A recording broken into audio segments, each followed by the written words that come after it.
दोस्तों, हर चलने वाली चीज़ आवाज़ करती है, चाहे वो आपका दिल ही क्यों ना हो। दोस्तों, इसी लाइन के साथ मैं आप सभी लोगों का अपने चैनल बुलेट राजा पर स्वागत करता हूं और आप सभी का धन्यवाद करता हूं जो आपने मुझे अपना इतना सारा प्यार और स्नेह दिया है।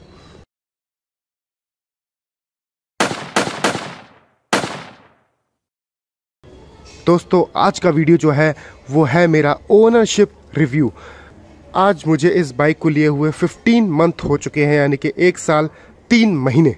और आज आप सभी लोगों के सामने मैं इस बाइक का ओनरशिप रिव्यू आप सभी के सामने पेश करूंगा। तो दोस्तों, बने रहिए मेरे साथ, एंड तक वीडियो को ज़रूर देखिएगा।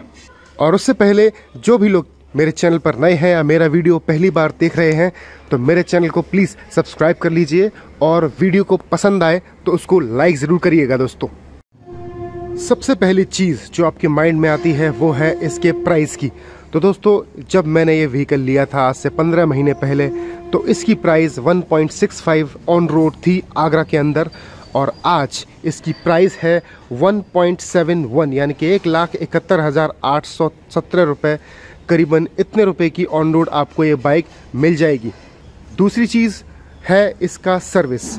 तो दोस्तों, इस बाइक के साथ पहली सर्विस जो होती है वो होती है 500 किलोमीटर्स पर, और जो दूसरी सर्विस होगी वो होगी आपकी 3000 किलोमीटर्स पर, और इसकी सर्विस हर 3 महीने में या फिर 3000 किलोमीटर्स के बाद होती है।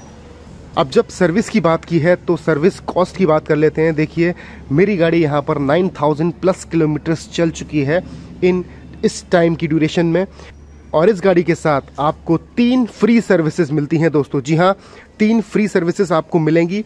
पहली जो सर्विस होगी वो 500 किलोमीटर में होगी, जो कि 1 मंथ की ड्यूरेशन पर होती है या फिर 500 किलोमीटर्स पर। दूसरी सर्विस होगी 3 मंथ की ड्यूरेशन पर या फिर 3000 किलोमीटर्स पर। और जो इसकी सर्विस कॉस्ट आती है, जो फ्री सर्विस होती है, उसकी कॉस्ट तकरीबन आपको 1200 रुपये पड़ती है, यानी कि 1200 rupees is the cost for free service. और अगर हम बात करें पेड सर्विस की तो पेड सर्विस आपको पड़ जाएगी 2000 से ज़्यादा की, यानी कि 2000 प्लस की आपको पेड सर्विस इसमें ज़रूर पड़ेगी जब आप कराएंगे 3rd सर्विस के बाद। अगर आप कुल मिलाकर देखें इसकी मेंटेनेंस कॉस्ट क्या रहती है, तो अगर मैं 1 साल की बात करूं तो 1 साल में इस बाइक की 4 सर्विसेज होती हैं, जो कि फर्स्ट ईयर में आपको 4 सर्विसेज ज़रूर करानी है, जिनमें से 3 फ्री सर्विसेज होती हैं। लेकिन उन फ्री सर्विसेज में ऑयल चेंज होता है और बाकी सारी चीज़ें होती हैं।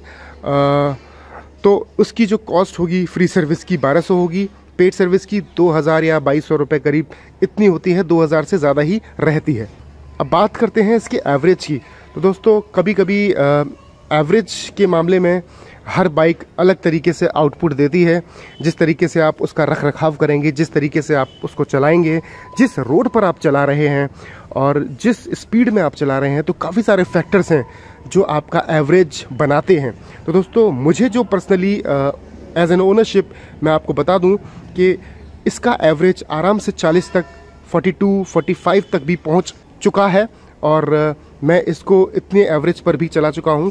लेकिन अगर हम जनरल बात करें तो अगर आप स्पोर्टी तरीके से थोड़ा बाइक को चलाएंगे, सिटी में यूज़ करते हैं ज़्यादा, और तो 35 तक का एवरेज आपको इससे ज़रूर मिल जाएगा। कुछ केसेस में जब ऑप्टिमल कंडीशंस होती हैं, रोड आपकी ऑप्टिमल है, आपकी स्पीड आपकी ऑप्टिमल है, तो ये 45 प्लस का एवरेज भी देती है। एक चीज़ और है दोस्तों, ये बाइक आपको पूरा रॉयल एक्सपीरियंस देती है।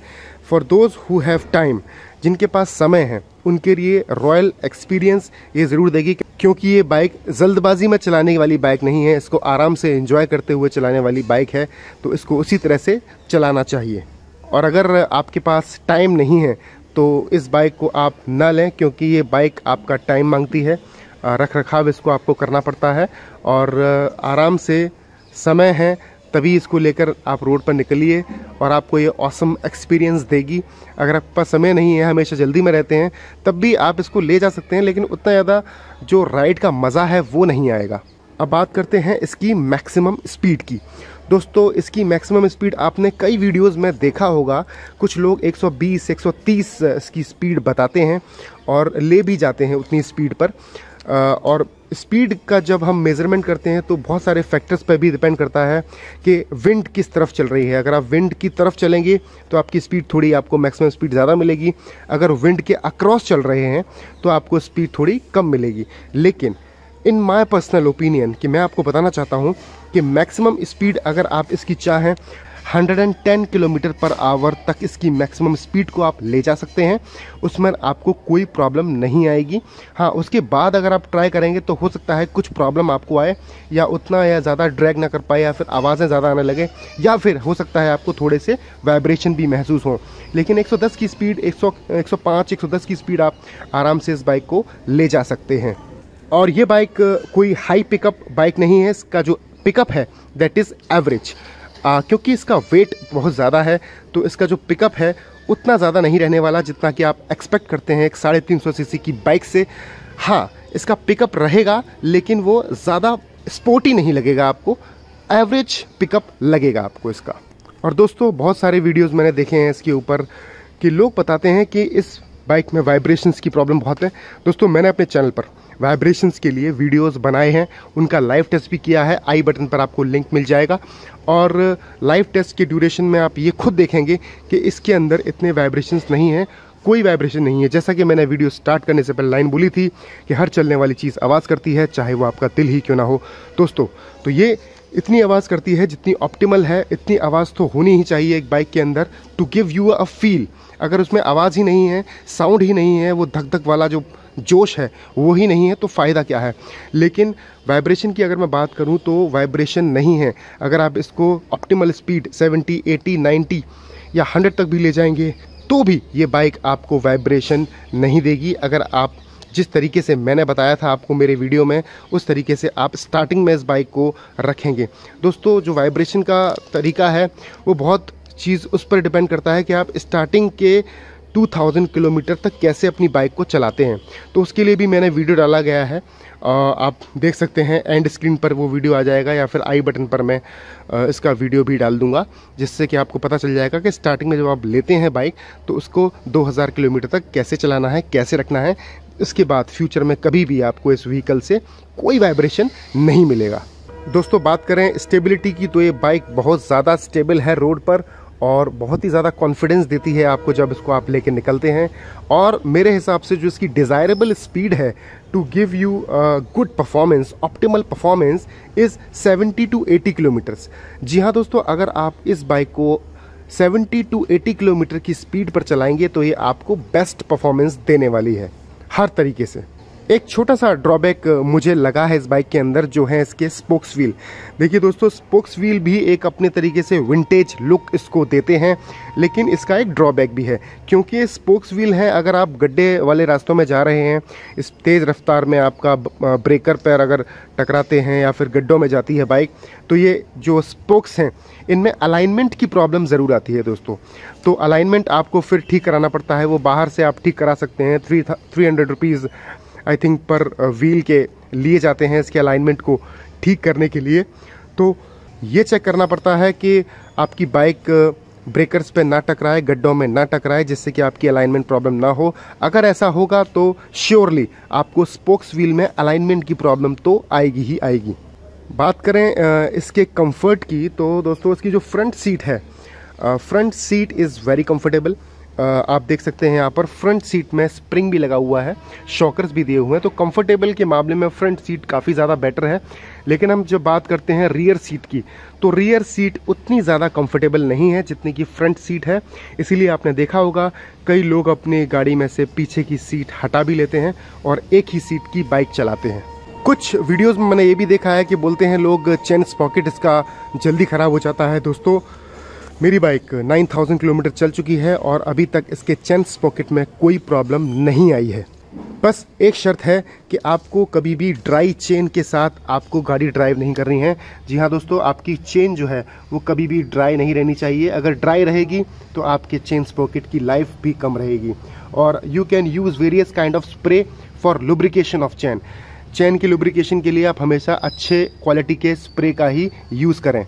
और बात करें कि जो चौथी सर्विस होती है या फिर 9 मंथ के बाद जो सर्विस होती है उसमें क्या चेंजेस होते हैं। दोस्तों, आपका जो यहाँ पर शॉकर ऑयल है वो यहाँ पर 9 से 12 महीने में आपको ज़रूर चेंज कराना चाहिए। और ये बोल्ट भी जो हैं, नट भी आपको दिख रहे हैं दोनों, ये दोनों चेंज किए जाते हैं आफ्टर 9 मंथ और 12 मंथ। तो हर 1 साल में या फिर 9 महीने बाद आपको शॉकर ऑयल ज़रूर चेंज कराना चाहिए for the betterment of the shocker life. And obviously it is a good companion for long rides. Long rides के लिए ये बाइक बनी है और लॉन्ग राइड्स पर इसको आप ले जा सकते हैं, कोई दिक्कत नहीं आएगी आपको। बात करें इसकी ब्रेकिंग की, तो ब्रेकिंग आप देखिए, आगे भी फ्रंट डिस्क ब्रेक हैं और रियर डिस्क ब्रेक यहाँ पर दिए हुए हैं।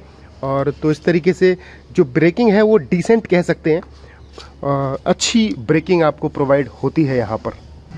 क्योंकि इसमें स्पोक्स व्हील हैं तो टायर जो है वो ट्यूब वाला टायर होता है, तो पंक्चर्स के चांसेस भी बहुत हैं। लेकिन ऑन रोड असिस्टेंस भी है, उससे आप कहीं भी फंसे हैं तो ऑन रोड असिस्टेंस ले सकते हैं, तो भी कोई प्रॉब्लम आपको नहीं आएगी।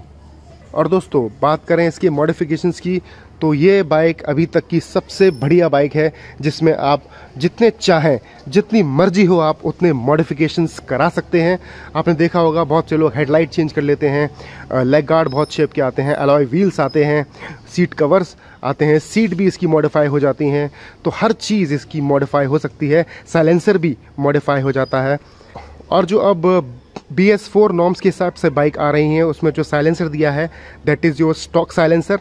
और इस स्टॉक साइलेंसर का साउंड बहुत ही सूदिंग है, धक धक वाला भी फील आपको उसके अंदर आता है। और डुक डुक डुक डुक डुक डुक डुक डुक इस तरीके से जो फील होता है वो आपको इसमें थोड़ा बहुत मिल पाता है, लेकिन बहुत ही सूदिंग साउंड है। ऐसा नहीं है कि भाई मेरे पड़ोस में किसी ने बुलेट ले ली है तो मुझे बहुत ज़्यादा नॉइज़ की दिक्कत होने वाली है, तो ऐसा कुछ भी नहीं है। क्योंकि अब जो साउंड आ रहे हैं साइलेंसर में, स्टॉक साइलेंसर में, वो काफ़ी अच्छे आ रहे हैं। जब आपके पास चॉइसेस भी हैं, अगर आप चाहें तो साउंड बढ़वा सकते हैं साइलेंसर चेंज कराकर, तो आपकी मर्ज़ी है। आप जैसा साइलेंसर चाहें, शॉर्ट बुटल हो, शार्क वाला साइलेंसर हो, तो आपकी जैसी मर्जी आए वैसा साइलेंसर आप इसके अंदर लगा सकते हैं। एंड लास्ट हम बात करते हैं इसकी रीसेल वैल्यू की। दोस्तों इसकी रीसेल वैल्यू सबसे ज़्यादा है, क्योंकि ये बाइक हमेशा से ही डिमांड में रही है और इसकी बुकिंग काफ़ी महीनों तक होती है, तो इसकी इसी हिसाब से रीसेल वैल्यू भी है। आप इसकी रीसेल वैल्यू का अंदाज़ा लगा सकते हैं कि आज से 10 साल पहले किसी ने बाइक ली थी किसी एक मान लो X प्राइस पर, और उसको उससे ज़्यादा के प्राइस में 10 साल चलाकर उस बाइक को बेचा है, तो आप इसकी रीसेल वैल्यू का अंदाज़ा लगा सकते हैं। बहुत ही अच्छी रीसेल वैल्यू इस बाइक की आपको मिलेगी। तो दोस्तों अगर कुछ इस वीडियो में कुछ रह गया हो जो मेरे दिमाग में अभी ना हो, तो वो आप कमेंट के ज़रिए ज़रूर बता सकते हैं। और कोई आपका सजेशन हो तो वो भी आप कमेंट के सेक्शन में दे सकते हैं। मेरा वीडियो पसंद आया हो तो प्लीज़ एक लाइक दबा दीजिए, इट्स फ्री। एंड सब्सक्राइब कर लीजिए मेरा चैनल को मेरे सभी फ्यूचर्स में वीडियो देखने के लिए। दोस्तों आप सभी का बहुत बहुत धन्यवाद जो आपने मेरे को समय दिया। फिर मिलेंगे जल्द ही एक नई वीडियो के साथ। जब तक के लिए जय हिंद एंड गुड बाय।